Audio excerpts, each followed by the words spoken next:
Hey everyone, so today I'm going to show you how to do a cold brew, a brown sugar cold brew coffee. And so I haven't actually got the regular Pampered Chef coffee maker because I don't really have space for it right now with our regular, but as soon as something ever happens to mine, I'm going to transfer over to that. So today I'm going to show you the milk frother and our syrups. So we have the brown sugar, gourmet brown sugar syrup. We have the gourmet cherry almond syrup and the gourmet limoncello.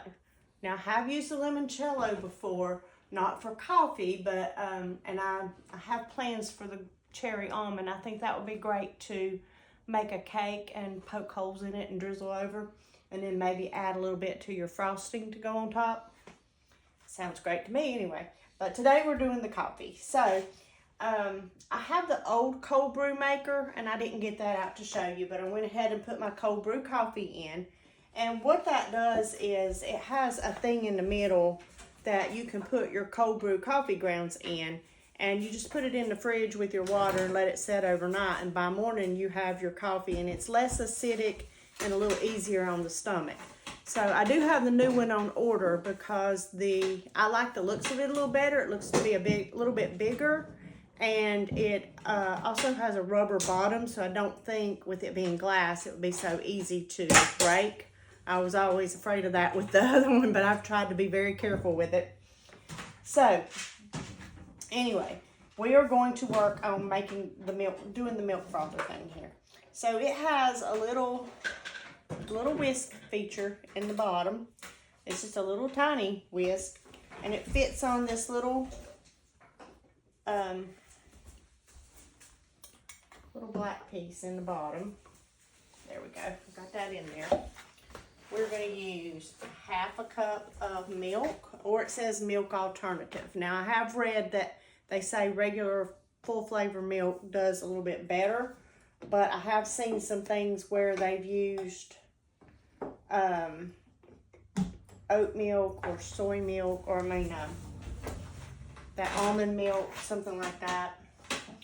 I would probably go for trying the almond milk next if I wasn't using regular milk. So this is a half a cup, and it doesn't take a lot because when this froths up, it'll end up filling this whole thing here. So we're going to add that in. And then to our coffee that we already have, we're going to put 1 teaspoon of brown sugar syrup.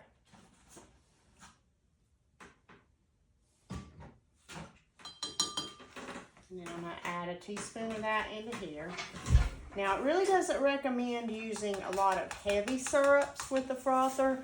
And by heavy syrups, I mean like the sundae syrups, the chocolate and the caramel. I know if you're trying to recreate the creations they do at Dunkin' or Starbucks or wherever you get your coffee, you'll see in the inside of the cup where they've got those thicker syrups splashed. They probably aren't putting them in their machines either. They're just splashing it on the end.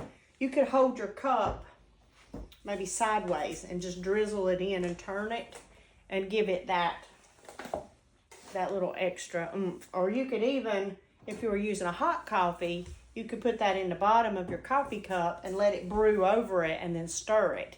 That would work too. Okay, so we're also adding in, got our Korenji cinnamon here, 1/4 a teaspoon of that.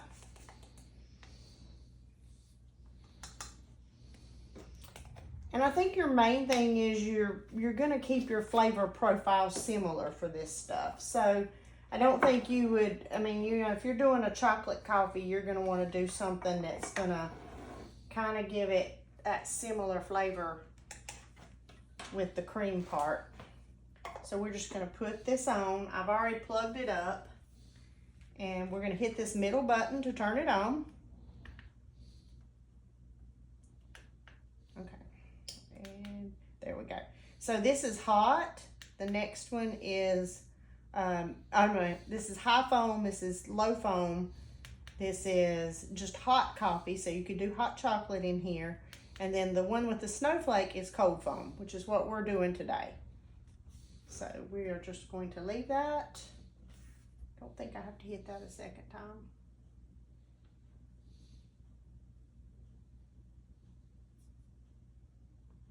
I do. Yep, I do.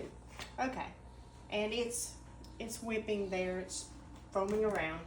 So the other thing I have that goes with the coffee maker, and this is a little different, but it's the level and funnel scoop. And I have a separate video for that, but basically you're going to just gonna get my loose coffee out.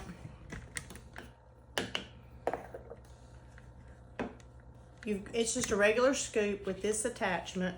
You're just going to go in and you're going to scoop out your coffee. And you're going to slide it across, and that makes it level. And then you have a hole here in the top so you could pour it in your K-Pod. I'm just going to pour it right out since we're not using it right now. But I think that is such a neat way to fill up those empty K-Pods for your coffee maker. And with the new coffee maker, it actually comes with a generic K-Pod. It comes with the K-Pod, the Nespresso pod, and like for cappuccinos and things, sweet coffees. So we're just waiting at this moment for this to finish. And it should just either stop or make a beeping sound. But it's really easy to maneuver. Pretty much most of the stuff is. Oh, I can show you. My husband got out the old cold brew maker. See, it's all glass, has a silicone middle to hold on to. And when you get ready to use it, this is what you put your cold brew grounds in after you put this in. Well, maybe not. Haven't used it in a while. So this is finished over here anyway.